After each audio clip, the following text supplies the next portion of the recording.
A lot of this isn't going to make sense to you, and I'm sorry about that. I'm just going to start at the beginning, with the house.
I lived here until I was 11, but I wasn't allowed inside half the rooms.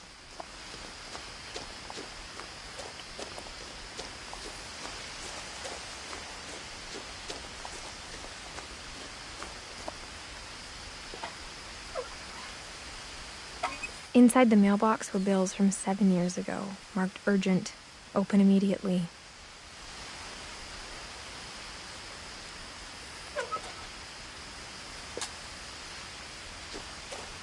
I hadn't been back since my brother Lewis's funeral.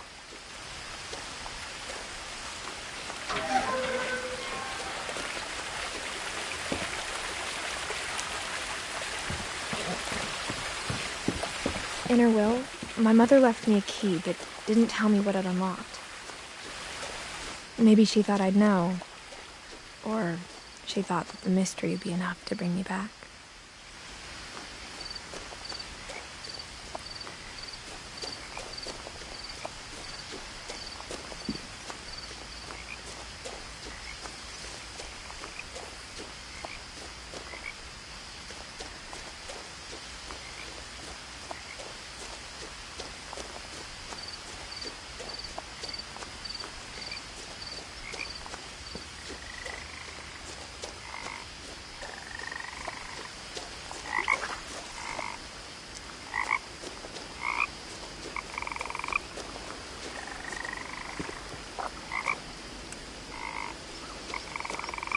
The truth is, even after I inherited the house, I never thought I'd come back to it. But now I had questions about my family that only the house knew the answers to.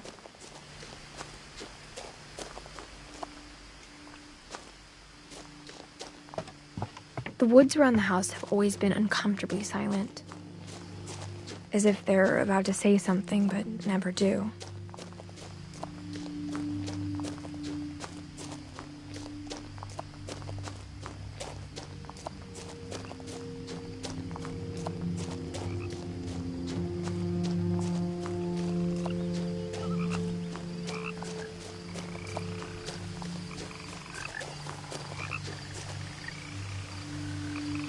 The house was exactly like I remembered it, the way I'd been dreaming about it.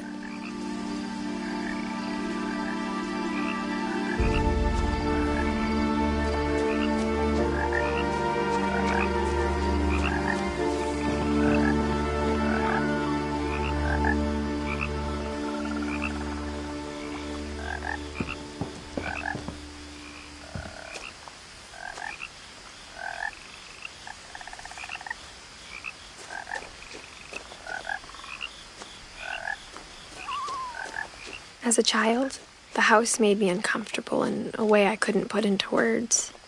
Now, as a 17-year-old, I knew exactly what those words were. I was afraid of the house.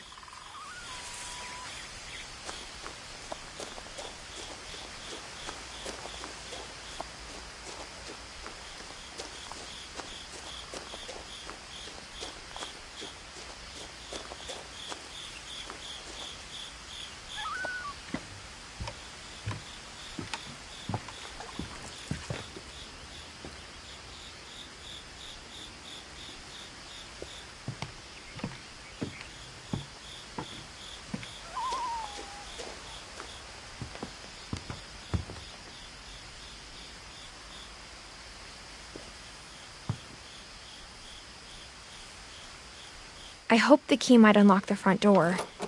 It didn't.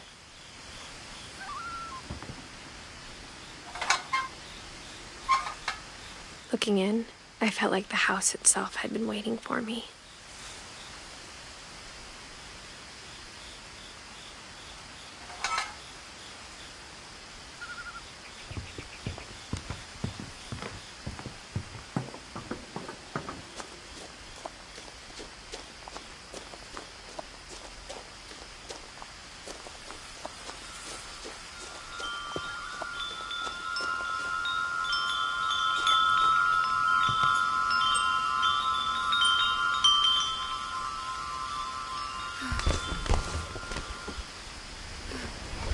Crawling through the doggy door used to be a lot easier when I was 11.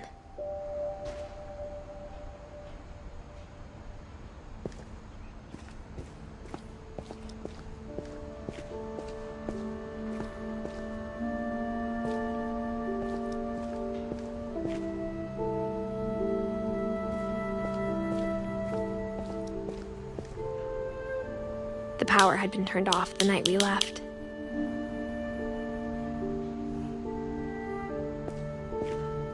For the first time in years,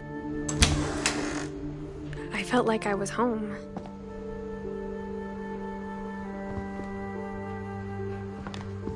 But instead of a family, there were just memories of one.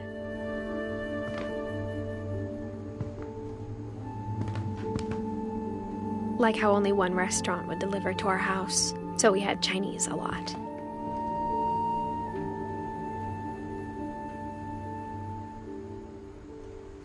Or how after Louis started working at the cannery, we all got sick of eating salmon. Except our cat, Molly.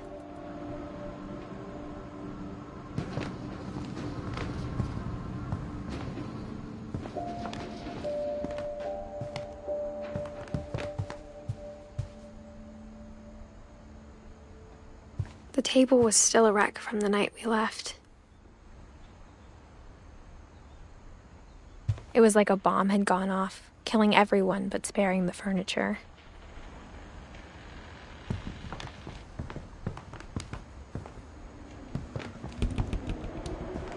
My mom was the only one of us who could imagine Great-Grandma Edie living in a nursing home.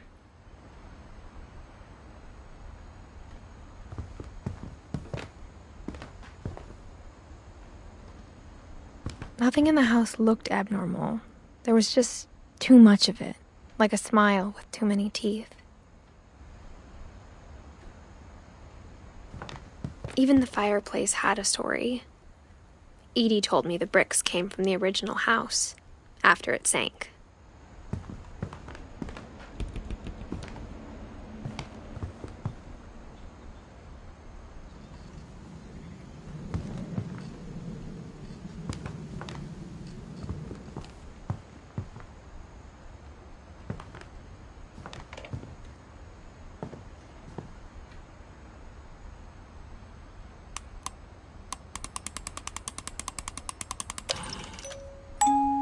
Great-Grandpa Sven built a music box for Barbara, along with the rest of the house.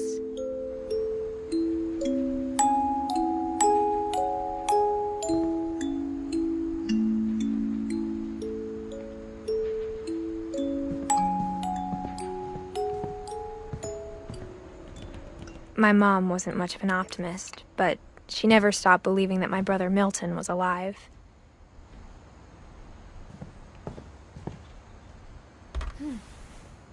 Edie told me once that every Finch who ever lived is buried somewhere in the library.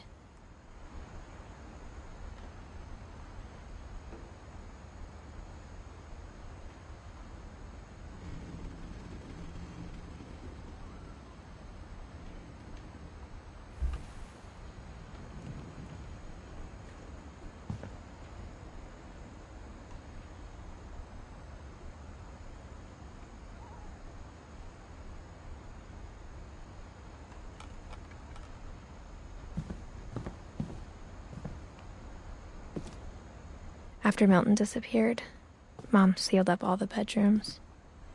Then Edie retaliated and drilled peepholes.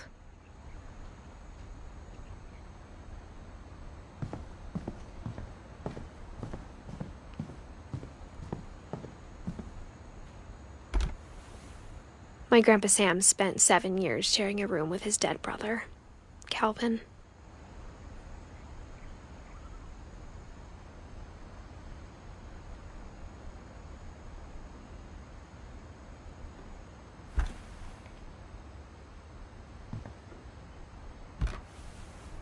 As a kid, I just assumed every house had peepholes and sealed rooms you weren't allowed inside of.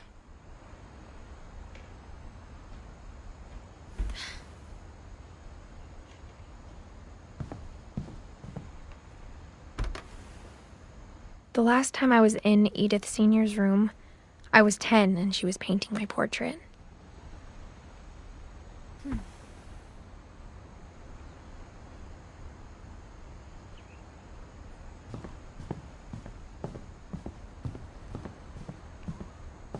Whenever people ask me about my family, the first thing they always want to know about is Barbara.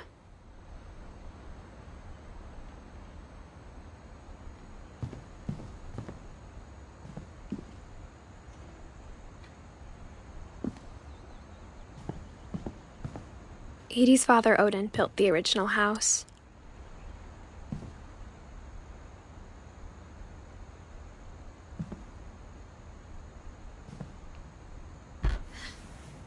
Barbara was a child star for 2 years, until America grew out of it.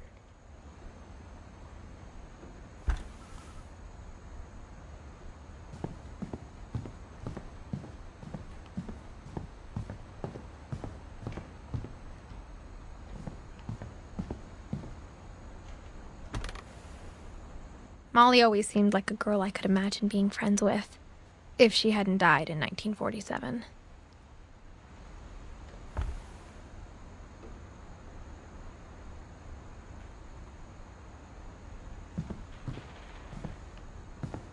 I spent a lot of time playing in Great Uncle Walter's room. I think my mom sometimes regretted not sealing it up.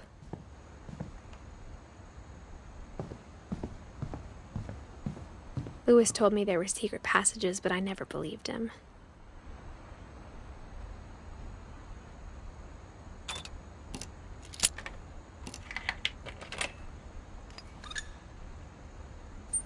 Turns out, my mom was really good at keeping secrets.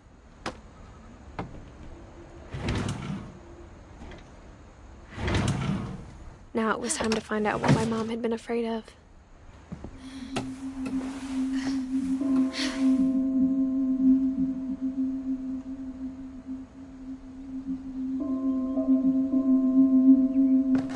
Reading this, maybe it sounds like I had a plan, but I had no idea what was behind that door.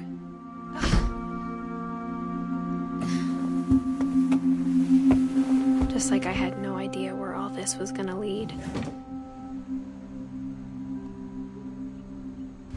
I grew up looking at Molly's room through the peephole. Being inside for the first time, I felt like I'd stepped behind a painting.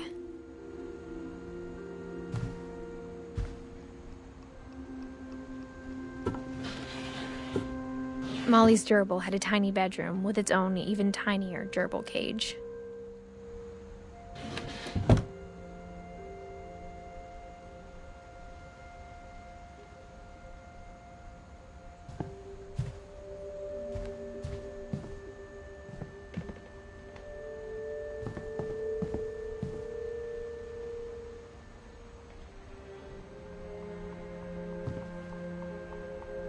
I got the sense Edie had spent a lot of time here, before my mom sealed the doors.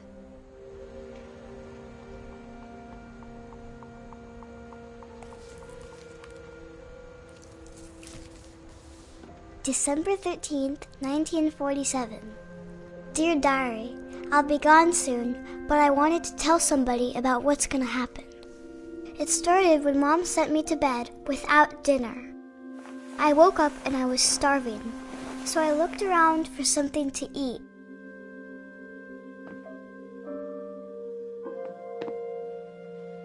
My Halloween candy was all gone. The gerbil food was dry, but I didn't mind it.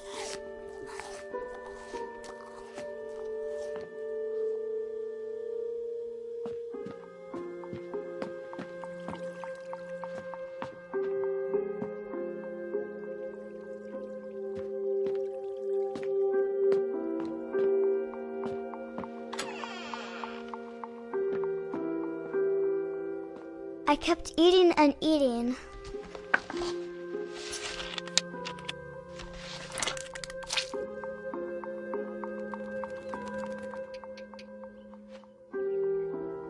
I ate a lot of things that night.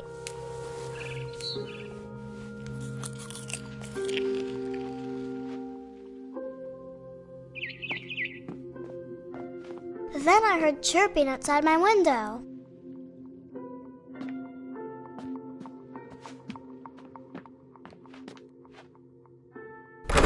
Mom, can I come out now? Sweetheart, it's late. Go to sleep.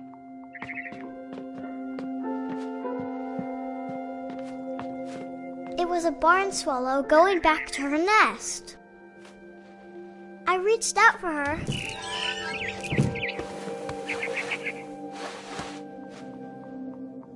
And suddenly, I was a cat.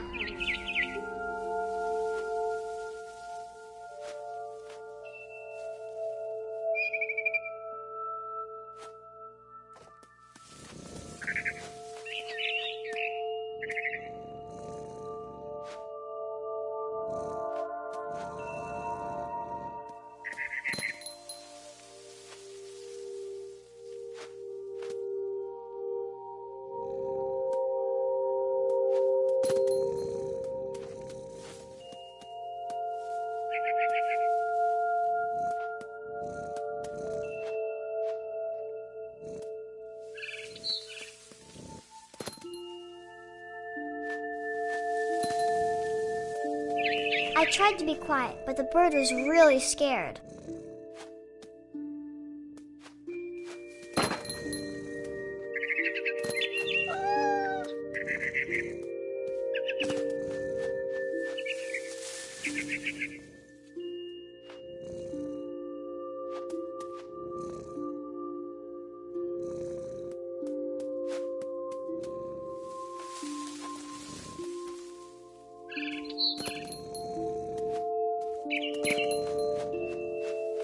Mom and Dad didn't even look at me.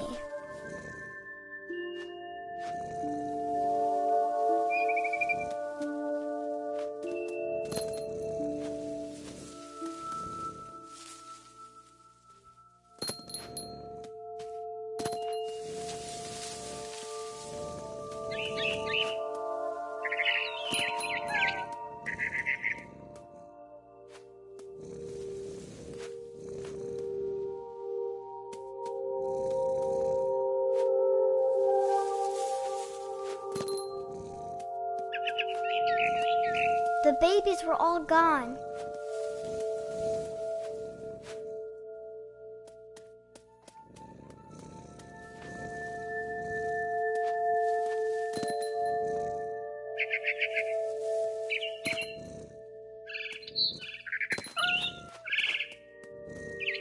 I jumped and I almost got her.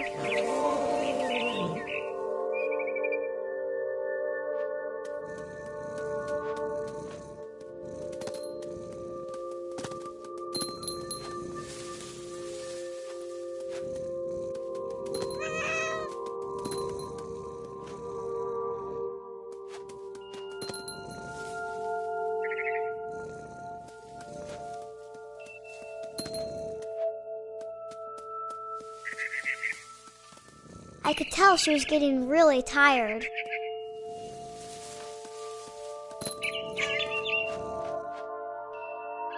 Now I was up in the big tree. I promised Dad I wouldn't climb it anymore.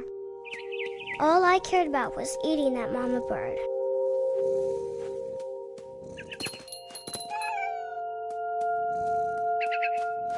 I gobbled her up. And suddenly, I was an owl. First, all I heard was the wind. Then I heard little teeth nibbling in the grass.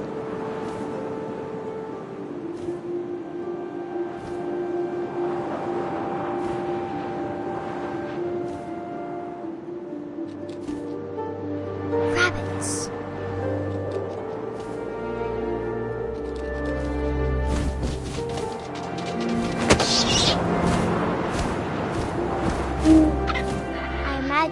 face looking up and seeing mine through my talons.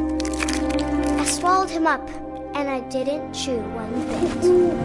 Then I flew off to find something bigger.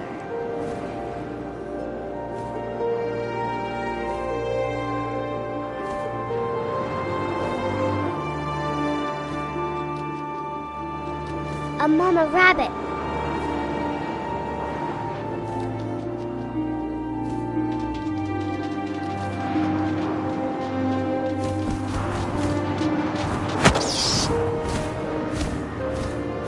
She was almost too big to carry. I started choking, but I couldn't stop eating. And suddenly, I was a shark.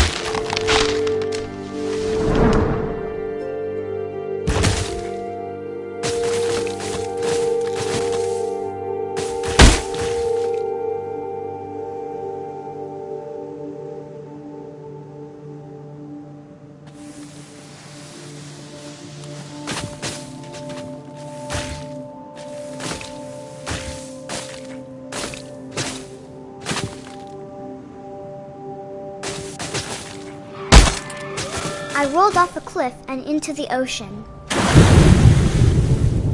Now, I was hungrier than ever.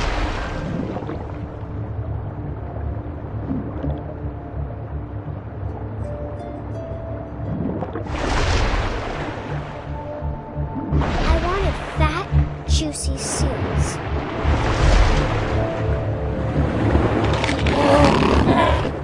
I tore off her flipper, and it tasted really good.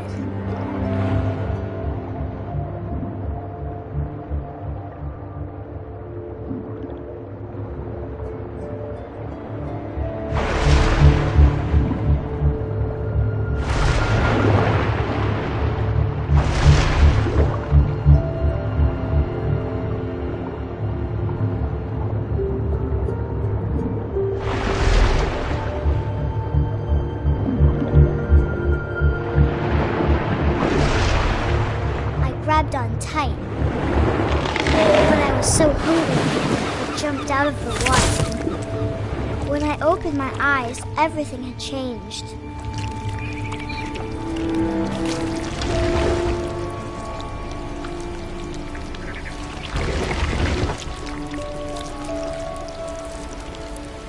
Now I was a monster, and I smelled people everywhere.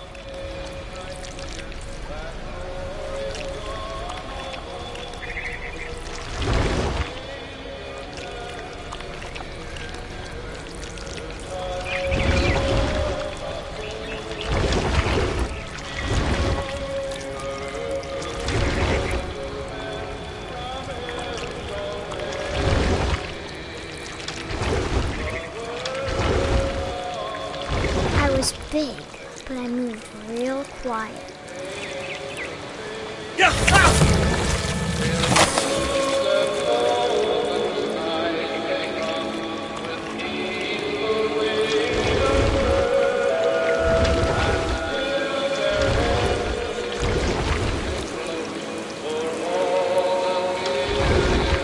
I wanted to stop, but also I didn't.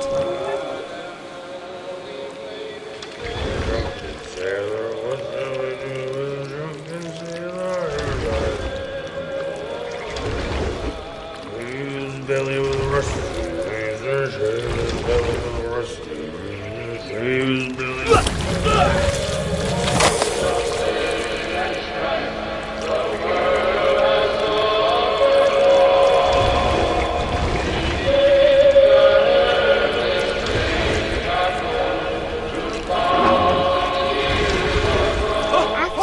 Passenger, I was still hungry. And across the water, I smelled something new. Something I had to have, so I swam towards it.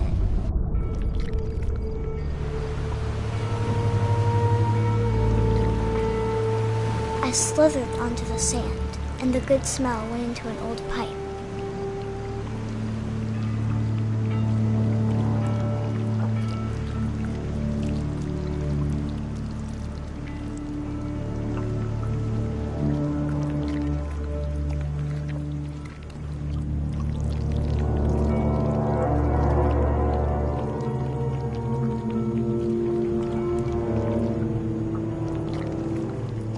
I got closer and closer.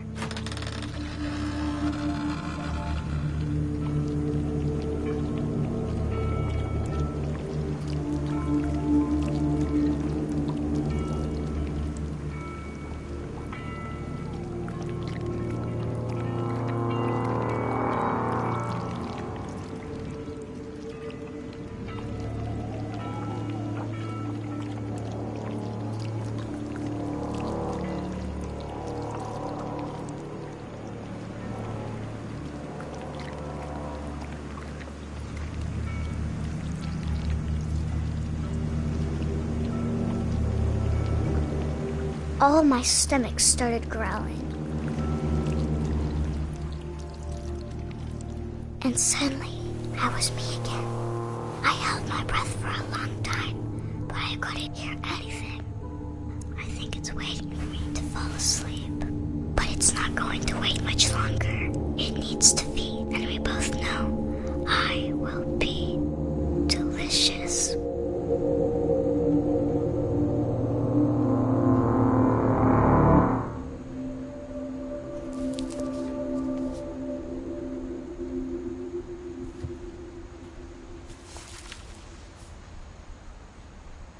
I'm not sure if I believed all of that, but I'm sure Edie would have.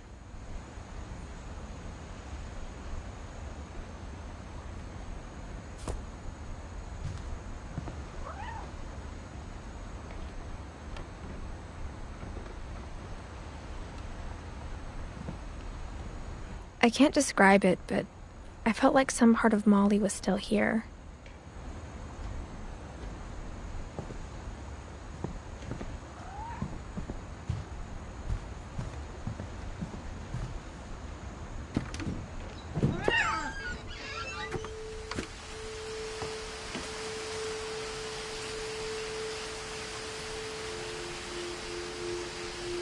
This will be obvious later, but my mom never told me any of these stories. Edie would have, but Mom didn't like bringing up the past. Though, when we adopted a stray kitten, she was the one who named it Molly.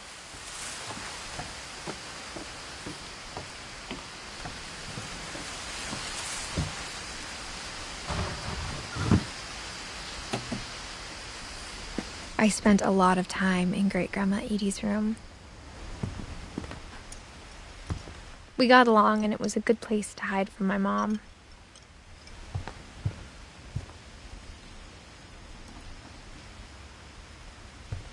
Edie gave a big interview about a mole man living under the Finch house.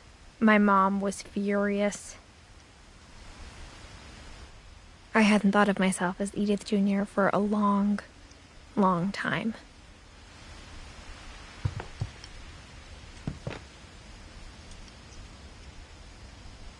When Edie told people Sven was killed by a dragon, she could also have said he was building a dragon-shaped slide that collapsed. She could have, but she didn't.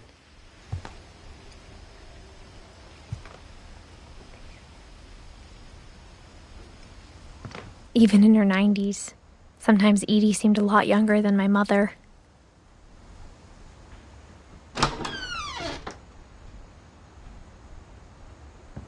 The only trace Grandpa Sam's first wife, Kay, left on the house was the pink bathroom.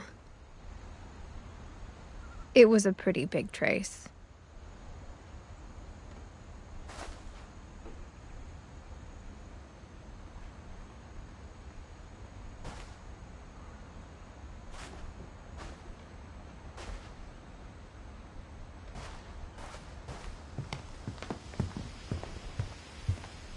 Her room was like a museum.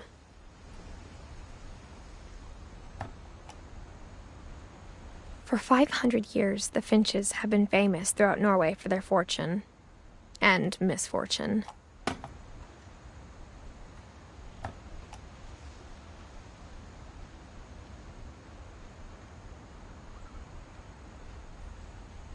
Odin Finch buries the latest victims of the family curse, his wife Ingeborg and their newborn son, Johan. On January 7th, 1937, he set sail with his family and his house, hoping to leave the curse behind.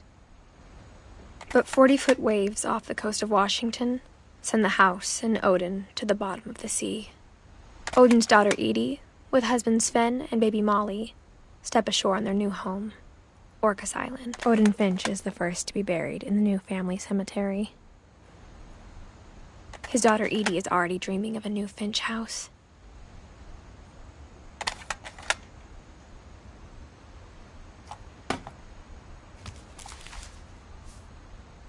Whatever's wrong with this family, it goes back a long ways.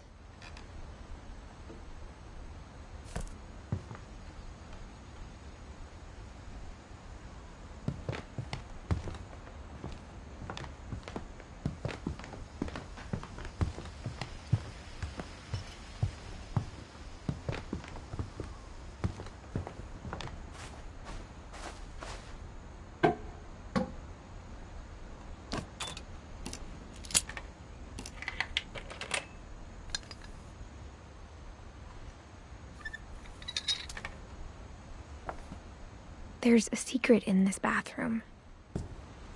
It's in the last place you would look. It isn't in the cupboard. It's hidden in this book.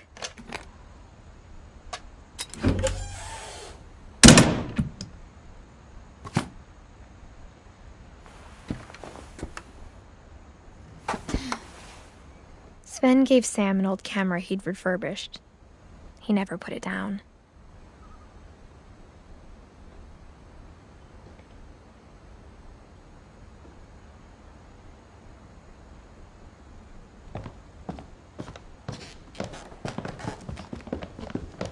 From the paintings on the wall, it was clear my brother Milton had been here before me.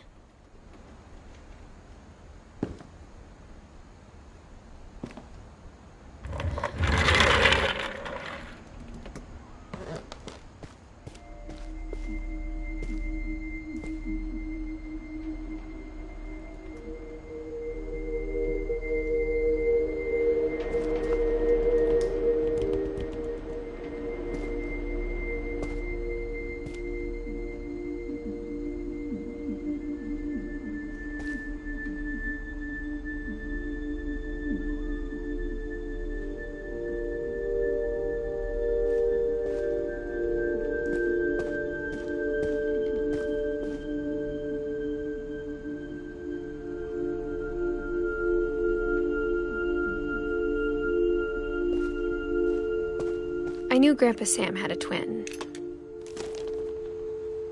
and that he never talked about him. I guess my grandpa didn't like history any more than my mom did.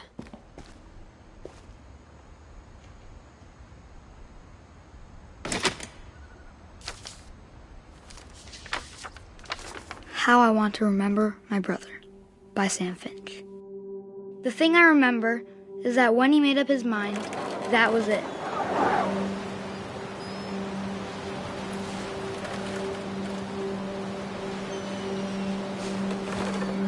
My brother said he'd die before he ate another mushroom, and he did. At Barbara's funeral, we swore we'd never be afraid again, and he wasn't. I think Calvin always wanted to fly.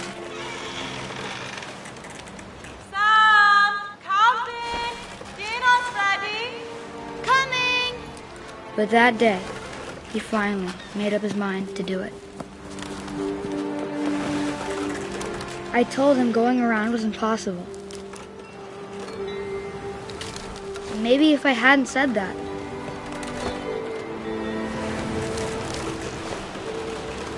Alvin, I'm not gonna tell you again. Maybe if the wind hadn't picked up, then maybe he'd still be here. But I doubt it. I think he'd already made up his mind. That's what I want to remember about my brother.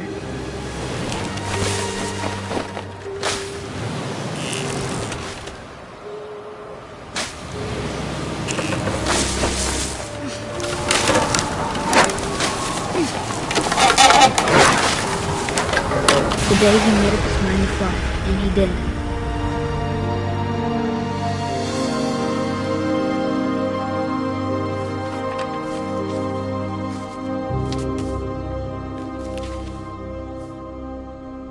Calvin's story felt strangely familiar. When I was younger, I remember trying to do the exact same thing.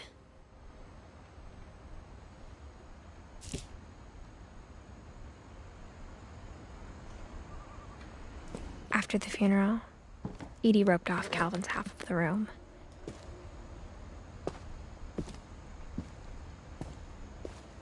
Mom said Grandpa Sam enlisted at 18 and never set foot in the room again.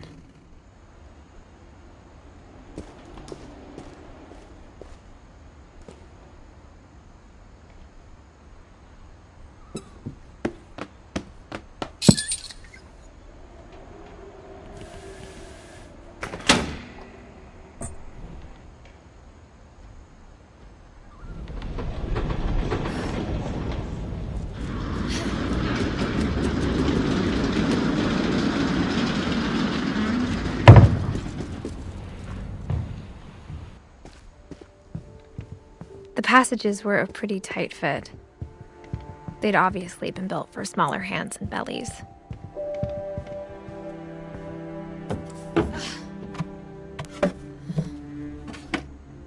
Growing up, I always thought of Barbara as a child star.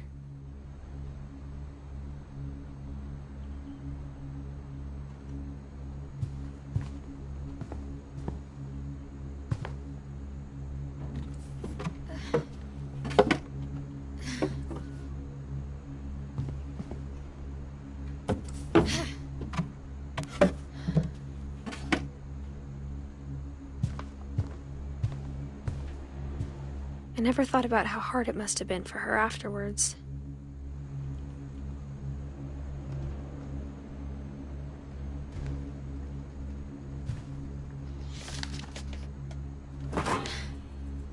Of all the stories people wrote about Barbara's death, I'm surprised Edie saved this one.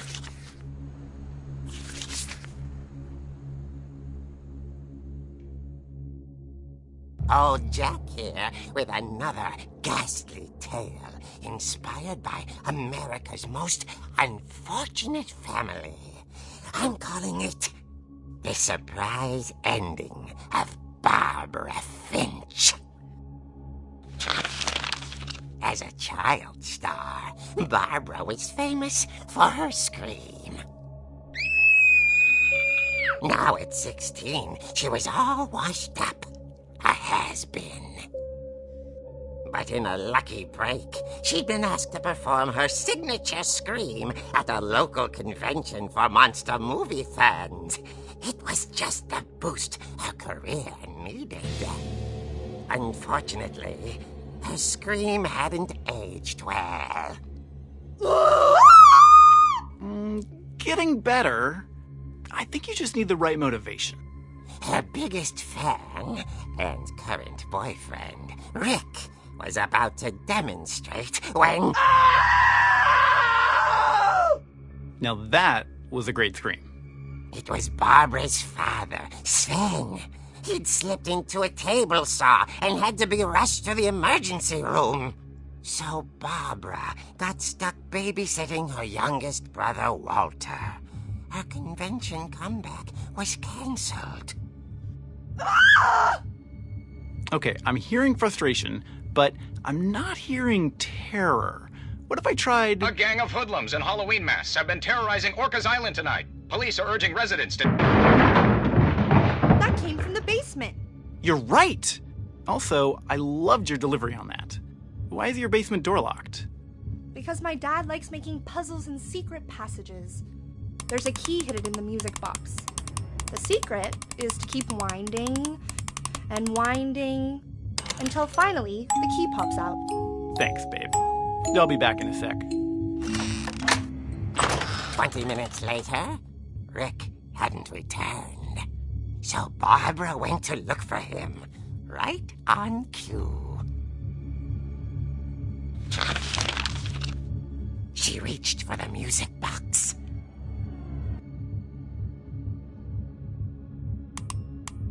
And as she wound the key, she listened for Rick, but the house was silent.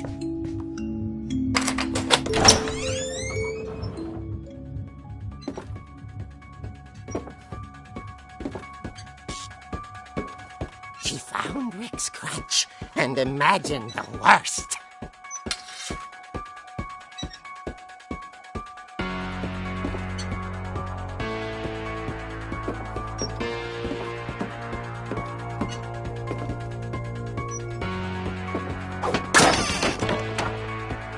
The gang's leader is the infamous Hookman killer, Dr. Carl Hamill, who impaled and then ate his family 10 years ago tonight.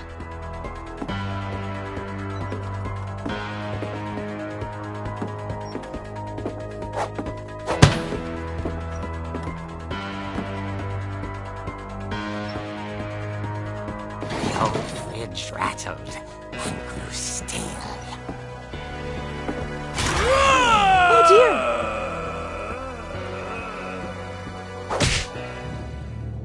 Oh! Rick? Barb, relax. I was just trying to scare you to help you find your scream. Well, I'm not scared, Rick. I'm furious. Then act furious. All I'm getting from you now is that you're hurt and confused and you... She threw him out, but she kept a little something to remember him by. Barb, have you seen my other crutch? And she was still holding it when she fell asleep watching the late picture show. Hours later... Barbara! Walter, what's going on up there? Ah! Okay, I'm coming up, but if this is a trick, you're dead, Walter.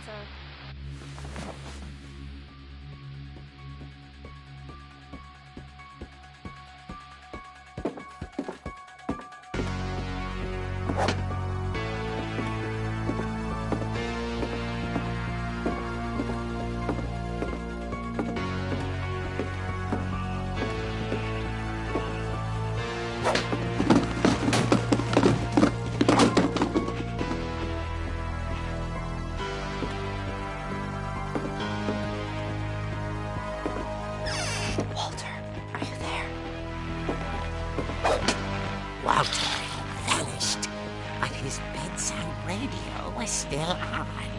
Orcas Island police describe the man as 6 feet tall, with a steel hook for a hand.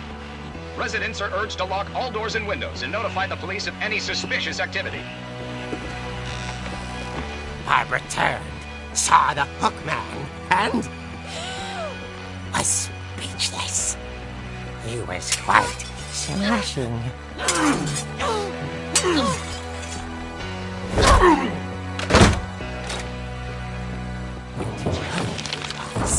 He couldn't get enough of Barbara. Okay, Barbara, there's gotta be another way out of here.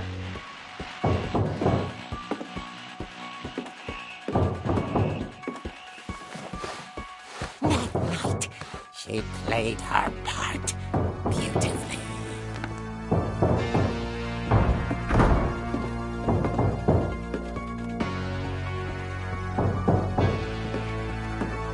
She thought about abandoning Walter, but just couldn't do it.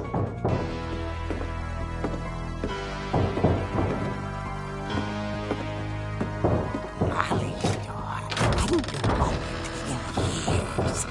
The hinges groaned.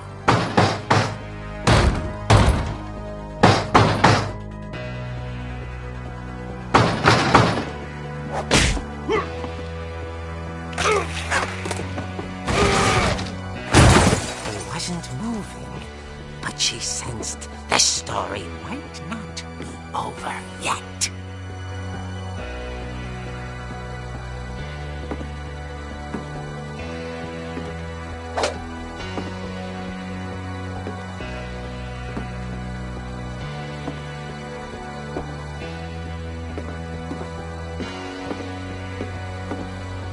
The hookman had vanished. She listened for his breathing, but all she heard was...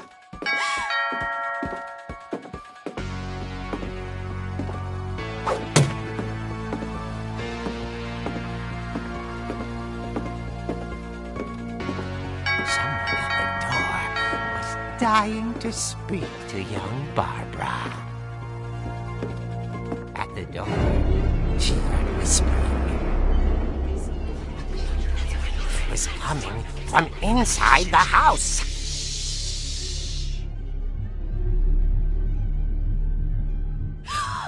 Oh dear. Surprise! Bravo, Barbara! You were wonderful. The monsters had come to surprise her.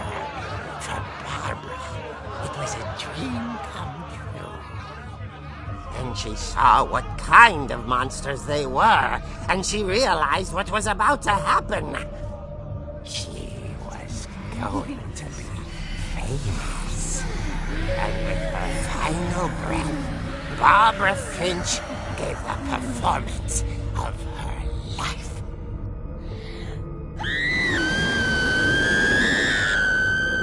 I wasn't there myself, but I hear Barbara was magnificent. Poor girl. She had a taste for stardom. But unfortunately, so did her fans. Of course, the police blamed it all on poor Rick, who disappeared the same night. And little Walter? Hiding under his bed the whole time. He took it all pretty hard, but that's another story. As for Barbara, tucked inside the music box is all they ever found of her. Her ear.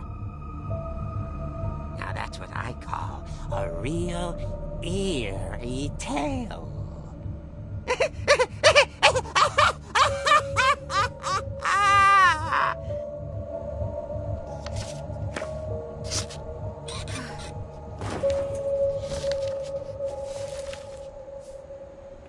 Edie told me all Barbara wanted was to be remembered, as absurd as that comic was. Maybe what Edie saw was a happy ending.